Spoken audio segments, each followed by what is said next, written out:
বাংলাদেশে এখন থেকে বাংলা সনের পরিবর্তে অর্থ বছর অনুযায়ী ভূমি কর দিতে হবে। বাংলা সাল অনুযায়ী ভূমি উন্নয়ন কর আদায়ের 440 বছরের পুরনো মুঘল প্রথা বাংলাদেশ থেকে বাতিল করা হয়েছে। চলতি মাস থেকে অর্থ বছরের সাথে সঙ্গতি রেখে অর্থাৎ 1 জুলাই থেকে 30 জুন পর্যন্ত কর আদায়ের প্রথা কার্যকর করা হয়েছে। এতদিন ভূমি কর আদায় করা হতো 1 বৈশাখ থেকে 30 চৈত্র পর্যন্ত। এই রীতি চালু হয়েছিল প্রায় 440 বছর আগে। তবে এখন থেকে সেটা খ্রিস্টীয় ক্যালেন্ডার অনুসরণ করে অর্থ বছরের সাথে মিল রেখে আদায় করা হবে। বাংলাদেশ সরকারের পক্ষ থেকে বলা হয়েছে, কৃষি ফসল ওঠার উপর নির্ভর করে মুঘল আমলে খাজনা আদায় করা হতো। সেই কৃষির ফসলের ঋতু পরিবর্তন হয়েছে। একই সাথে আর্থিক কাঠামোর সাথে সঙ্গতি রেখে হিসাব ব্যবস্থাপনা সহজ করার লক্ষ্যে অর্থ বছর অনুযায়ী ভূমি কর আদায়ের উদ্দেশ্যেই শত শত বছরের পুরনো এই রীতি পরিবর্তন করা হয়েছে। মুঘল আমলে যেভাবে ভূমি খাজনা আদায় প্রবর্তন হয়, যুগের পর যুগ ধরে বাংলার গ্রামীণ সমাজ ও কৃষিখাতে নানা উপলক্ষে বাংলা সন ব্যবহৃত হয়ে আসছে। ইতিহাসের বিভিন্ন বইতে দেখা যায়, মুঘল আমলে রাজস্ব আদায়ের প্রধান খাত ছিল কৃষি। তখন ফসল থেকে শুরু করে ব্যবসা বাণিজ্য সব কাজেই বাংলা সন ব্যবহার করা হতো।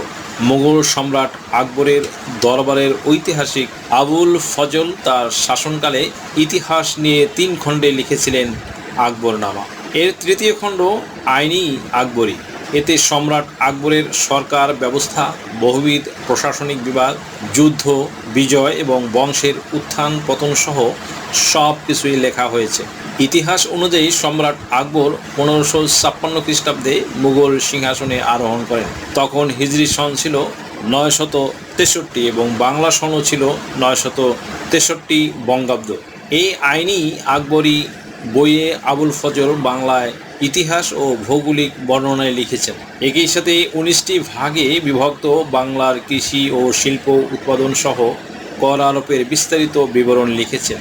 এই বইয়ের কথা উল্লেখ করে বাংলাদেশের জাতীয় জ্ঞানকোষ বাংলাপিডিয়া বলছে, মুঘল আমলে বাংলা সুবা 19টি সরকার এবং প্রতিটি সরকার অনেকগুলো মহল বা পরগনায় বিভক্ত ছিল।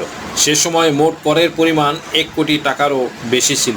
ইতিহাস গবেষক ও বিশ্লেষকরা বলছেন, বাংলা অঞ্চল তখন হিজরি সনে পরিচালিত হতো, কিন্তু বাংলা ছিল কৃষি প্রধান অঞ্চল।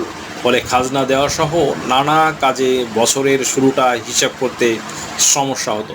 এই কারণে সম্রাট আকবর তখন বাংলা সন প্রবর্তন করেছেন 1 বৈশাখ দিয়ে, যার শুরু।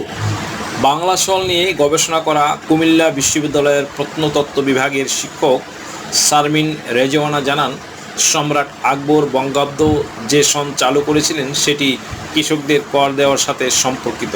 তখন কর দেওয়ার সময়ে ফসল উঠত না, ফলে কৃষকদের কর দিতে সমস্যা হতো। সে কারণেই সম্রাট আকবর 1 বৈশাখের প্রথা প্রচলন করেন। ইতিহাসের বিভিন্ন বইতে পাওয়া যায়, আকবরের আগে 2 জন মুসলিম শাসক আলাউদ্দিন খিলজি এবং শের শাহ ভূমি রাজস্ব ব্যবস্থায় পরিবর্তন করেছিলেন। পরবর্তীতে মুঘল সম্রাট আকবরই ভূমি রাজস্ব পদ্ধতিতে আমূল পরিবর্তন এনেছেন।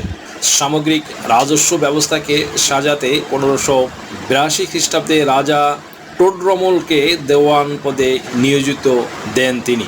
পরে আকবরের কাছে বেশ কিছু সুপারিশ করে রাজা, যা টোডরমল সুপারিশ বা টোডরমল বন্দোবস্ত নামেই পরিচিত। রাজা টোডরমল কয়েক প্রকার ভূমি রাজস্ব চালু করেন। যাবতী, গালাবক্স এবং নাশক প্রথা এদের মধ্যে অন্যতম। বিভিন্ন প্রদেশে বিভিন্ন উপায়ে ভূমির খাজনা আদায় করা হতো।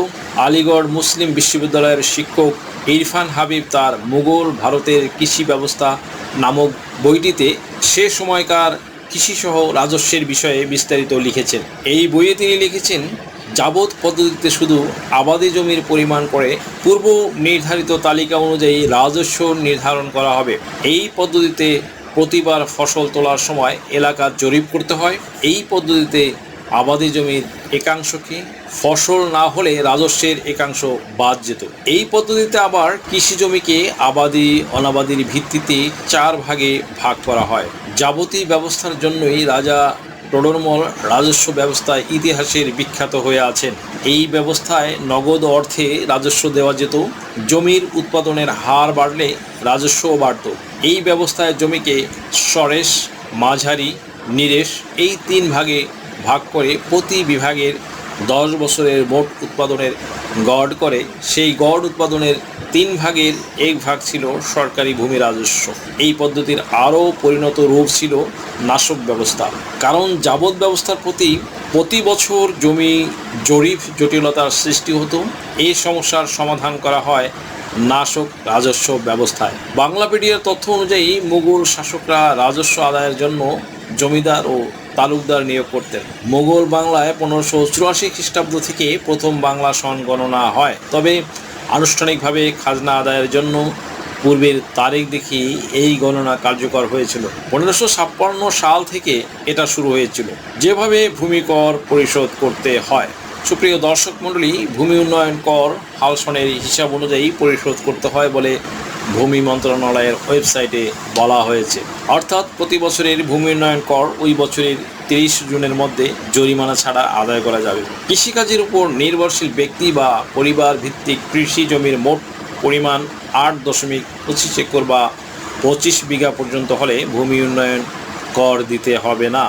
তবে এই জমির পরিমাণ 25 বিঘার বেশি হলে সম্পূর্ণ কৃষি জমির উপর ভূমি উন্নয়ন কর দিতে হবে বলে ওয়েবসাইটে বলা হয়েছে। এছাড়া অকৃষি ভূমিকে ব্যবহার ভিত্তিক, বাণিজ্যিক, শিল্প এবং আবাসিক ও অন্যান্য শ্রেণীতে বিভাজন করে সরকার কর আদায় করে থাকে। কি বলছে সরকার? গত বছর 1976 সালের ভূমি উন্নয়ন কর আইন রহিত করে নতুন আইন প্রণয়ন করা হয়। এটি ভূমি উন্নয়ন কর আইন 2023 নামে পরিচিত। 2023 সালে যে আইন হয়েছে সেটার আর্থিক কাঠামোর সঙ্গে সঙ্গতি রেখেই হিসাব সহজ করার জন্য এই পরিবর্তন আনা হয়েছে। ভূমিমন্ত্রী নারায়ণ চন্দ্র চন্দ এক সাক্ষাৎকারে বাংলা সনে ভূমি কর আদায়ের 440 বছরের পুরনো রীতি পরিবর্তনের ব্যাখ্যা দিয়ে তিনি বলেন, যেহেতু এটা সরকারের রেভিনিউ সেকশন, তাই অর্থ বছরের সঙ্গে সামঞ্জস্য রেখে এটা পরিবর্তন করা হয়েছে। আমাদের অর্থ বছর হচ্ছে 1 জুলাই থেকে 30 জুন। ফলে হিসাব নিকাশ সহজ করার জন্য এই পরিবর্তন। মোগল আমলে মূলত কৃষিভিত্তিক রাজস্ব আদায় করা হতো। সে সময় প্রধানত আমন ধান চাষ করা হতো। এর সাথে কলাই, মুসুরি, সরিষা এসব ফসল বেশি চাষ হতো। এসব ফসল মাঘ ফাল্গুন মাসে জমি থেকে তোলার সময় হতো। তাই চৈত্র মাসকে ফসল ওঠার শেষ সময় ধরে মুঘল সম্রাট বা তার জমিদারেরা খাজনা আদায় করত। কারণ ওই সময় ফসল উঠলে বিক্রি করে খাজনার টাকা দিত কৃষকেরা।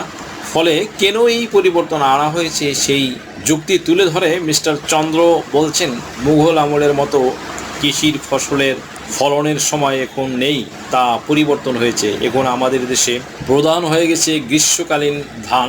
আমনের থেকে ফলন এখন বোরোর বেশি। এই ধান জ্যৈষ্ঠ মাসের দিকেই উঠে যায়। এখন অর্থনীতি এমন হয়ে গেছে কৃষকদের 12 মাসেই তরিতরকারি, সবজি, ফলমূল সব কিছু হচ্ছে। 12 মাসেই ইনকাম থাকে। এখন সারা বছর কৃষকের ইনকাম যা আছে প্রয়োজন মিটিয়ে তারা খাজনা দিতে পারবে। বিশেষ করে জুন মাসে কর দিতে পারবে, কারণ ধান উঠে যাচ্ছে মে মাসের মধ্যে। ফলে ধান উঠলে তারা খাজনা দিতে পারবে বলেন ভূমিমন্ত্রী নারায়ণ চন্দ্র চন্দ। ফলে সব কিছু মিলিয়ে আগের পরিস্থিতি বদলে যাওয়ায় শতাব্দীর প্রাচীন এই রীতি পরিবর্তন করা হয়েছে বলে জানান ভূমিমন্ত্রী। এর ফলে দেশে বাংলা সন অনুযায়ী কর আদায়ের একমাত্র রীতিটির বিলোপ হয়েছে।